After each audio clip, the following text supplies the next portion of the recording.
다음 23번 보겠습니다. 기하공차 기입 틀에서 B가 의미하는 것. 여기 이제 기하공차 기호가 써져 있고요.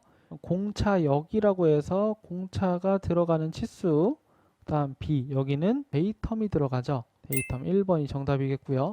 데이텀의 의미는 이 기하공차가 적용되는 기준을 어떤 것을 잡을 것이냐.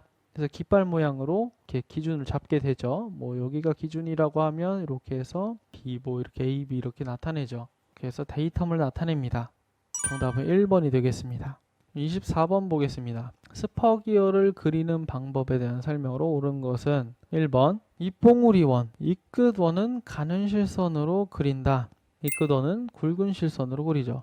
2번 피치원은 가는 2점 쇄선으로 그린다. 아니죠. 피치원은 가는 1점 쇄선으로 그리죠. 틀렸습니다. 3번 이골원은 가는 파선으로 나타낸다. 이골원, 이뿌리원 같습니다. 이뿌리원은 가는 실선, 단면도로 나타낼 경우에는 때에 따라서는 굵은 실선, 그래서 가는 파선은 아예 안 씁니다.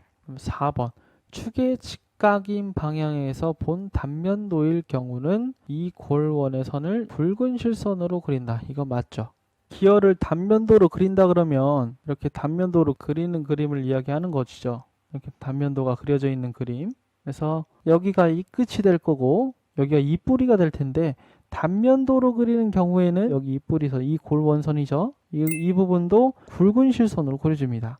근데 기어를 축 방향에서 본 경우, 이렇게 동그랗게 보이는 경우, 이런 경우에는 가장 바깥쪽 이 끝에 해당하는 원을 이 끝원이라고 하죠. 이 끝원은 굵은 실선, 그리고 피치원선은 가는 1점 쇄선으로 그려주는 거죠. 그리고 이 골원에 해당하는 건 가는 실선으로 그려줍니다. 그래서 보는 방향에 따라서 선이 달라지는 것이죠. 이걸 이제 구분하기가 많이 헷갈려 하시는데, 단면도로 그릴 경우에는 이 끝원과 이 골원을 굵은 실선으로 그려준다. 단면도 해칭되어 있는 이 그림으로 그릴 때는 얘가 축의 직각인 방향에서 본 그림입니다. 우리가 축이 이렇게 생겼다고 하면 축 방향으로 본다고 하면 이렇게 보는 것이죠. 1번 방향으로 본다는 얘기는. 그럼 그림이 이렇게 1번 그림으로 보이겠죠. 축의 직각 방향으로 본다는 얘기는 이렇게 2번 방향으로 본다는 얘기죠. 그러면 이렇게 2번처럼 잘려서 보인다는 얘기죠. 그래서 이 구분을 꼭 하나 두시길 바랍니다. 다음 25번. 도면에서 두 종류 이상의 선이 같은 장소에 겹칠 때 선의 우선순위 외숨, 절중, 무치라고 했죠. 외형선, 수문선, 절단선, 중심선, 무게중심선, 치수선. 그래서 외숨이라고 하니까 가장 우선되는 건 수문선. 2번이 정답이 되겠죠. 32번 보겠습니다. 3번에서 새들과 에이프런으로 구성되어 있는 부분, 왕복대 이야기하는 거죠. 우리가 선반이라고 하면 주축대가 이렇게 왼쪽에 구비되어 있고 척이 이렇게 되어 있습니다. 그렇죠? 그리고 그걸 따라서 가이드로 베드가 이렇게 되어 있죠. 베드 위에 심압대가 이렇게 그려져 있죠.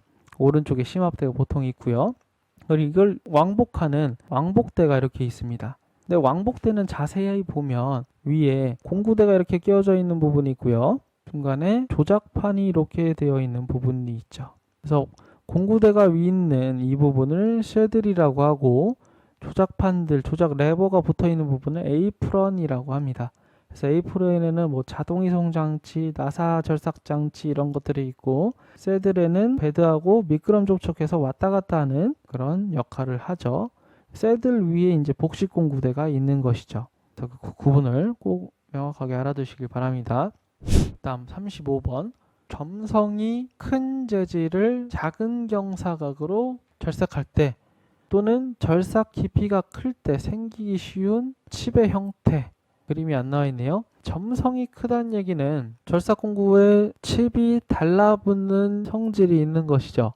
칩 흐름이 원활하지 못해서 균열이 일어나면서 찢겨지는 형태의 칩이 나오게 됩니다. 그래서 경작형 칩이라고 하는데요. 다른 말로는 열단형 칩이라고도 합니다. 3번이 정답이 되겠고요. 균열형 칩은 취성이 큰 재료일 때 많이 나타나죠.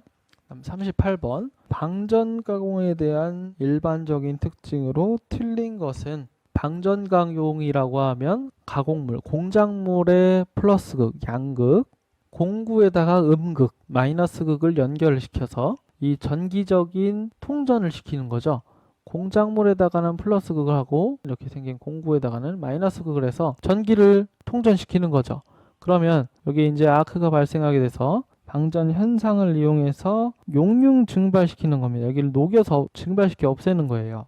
이게 이제 방전 가공인데 이제 전기 도체이면 쉽게 가공할 수 있다. 일단 가공물이 전기가 흘러야겠죠. 맞고요. 2번 전극은 구리나 흑연을 사용한다.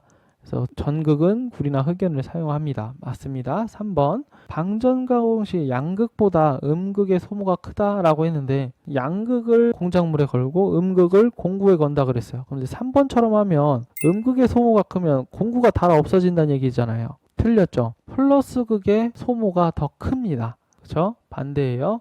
그래야지 가공물을 가공하죠. 그래서 공작물의 양극, 공구는 음극으로 걸어서 음극이 더 잘 깎이는 성질, 더 잘 닳아 없어지는 특징을 이용해서 가공하는 방법이 바로 방전 가공입니다.